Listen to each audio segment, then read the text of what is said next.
এক গ্রামে দুই ভাই থাকতো।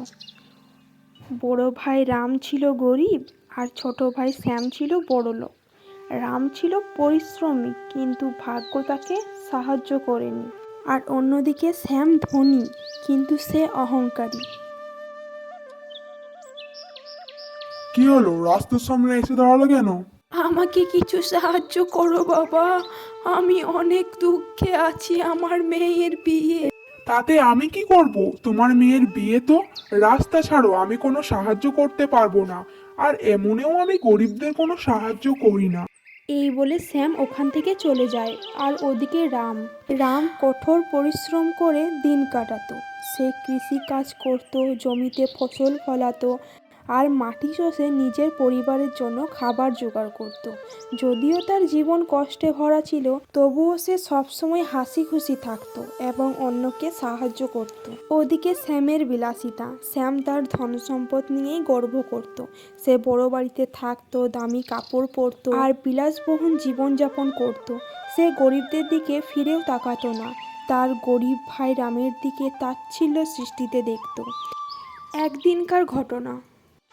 কি গো গিন্নি, বেশ ভালোই তো জমিতে ফসল ফলেছে। এবার আর কোনো দুঃখ কষ্ট থাকবে না মনে হয়। এই ফসলগুলো উঠলে ভালো দামে বিক্রি করে বাড়িটাকে করে নেব। তাহলে বর্ষাকালে আর কোনো কষ্টই হবে না। হ্যাঁ গো, তুমি ঠিকই বলেছ। সত্যি, এবার উপরওয়ালা আমাদের দিকে মুখ ফিরিয়ে তাকাবে মনে হয়। আর কোনো দুঃখ কষ্ট থাকবে না। এ কি, মেঘলার অবস্থা তো খুবই খারাপ।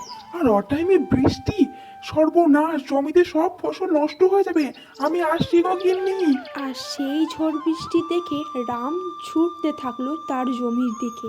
হায় হায়, এটা কি হলো? আমার জমির সব ফসল নষ্ট হয়ে গেল। এবার আমি কি করব? হে সৃষ্টিকর্তা, তুমি এটা কি করলে? আমার জমির সব ফসল নষ্ট হয়ে গেল। পরিবারের মুখে কিভাবে আমি অন্ন তুলে দেবো? ঝড়ের কারণে তার জমির ফসল নষ্ট হয়ে গেল। রাম তখন তার ভাইয়ের কাছে সাহায্যের জন্য গেল। স্যাম, তুই তো সবই জানিস, গতকাল রাতে ঝড়ে আমাদের সব ফসল নষ্ট হয়ে গেছে।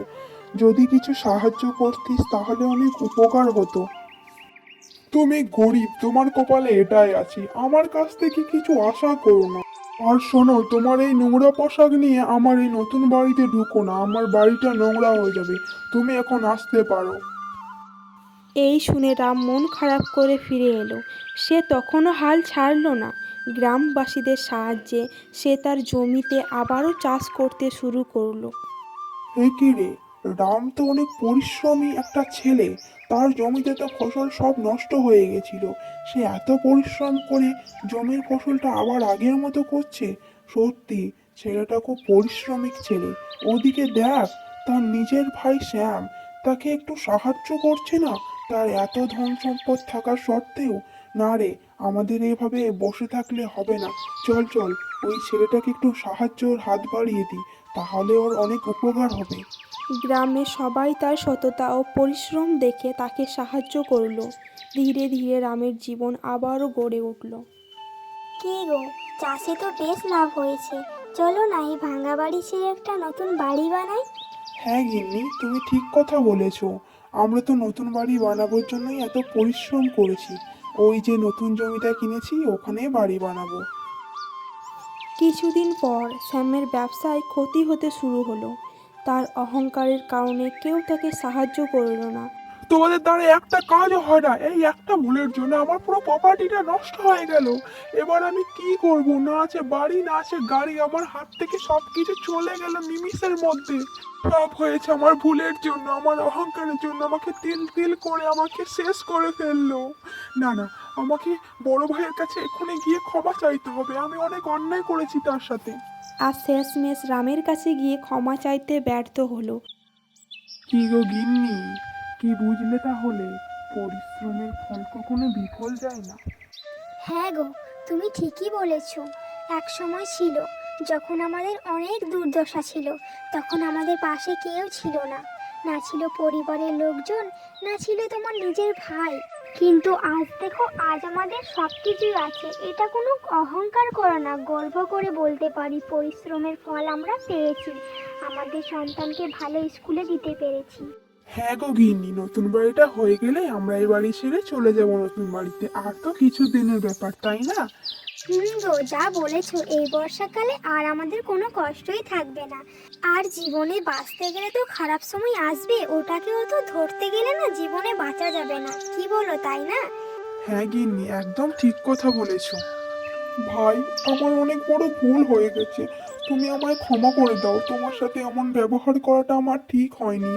আমি অনেক বিপদে পড়েছি ভাই, তুমি আমাকে সাহায্য করো। জীবনে ধন সম্পদ নয়, মানবতা ও সম্পর্কই সব থেকে বড়, সেটা আমি বুঝতে পেরেছি ভাই, তুমি আমাকে ক্ষমা করে দাও। আরে আরে, এমন কেন বলছিস? তোর ভুলটা তুই বুঝতে পেরেছিস, এটাই অনেক। আর তাছাড়া তুই আমার ছোট ভাই। দেখ, তুই কোনো ভুল করলে সেটা আমার ক্ষমা করে দেওয়ার দায়িত্ব। তুই কোনো কিছু ভাবিস না, আজ থেকে তুই আমাদের কাছে থাকবি, কেমন? আর আমাদেরও আগের মতো আর কোনো অভাব নেই রে। ওপরওয়ালা দিয়েছে অনেক কিছু, এতেই আমাদের দুই ভাইয়ের সংসারটা চলে যাবে। এখান থেকে আমরা কি শিখলাম? যে অর্থ সম্পর্ক ক্ষণস্থায়ী, কিন্তু মানবতা ও পরিশ্রম জীবনকে অনেক সুন্দর করে তোলে।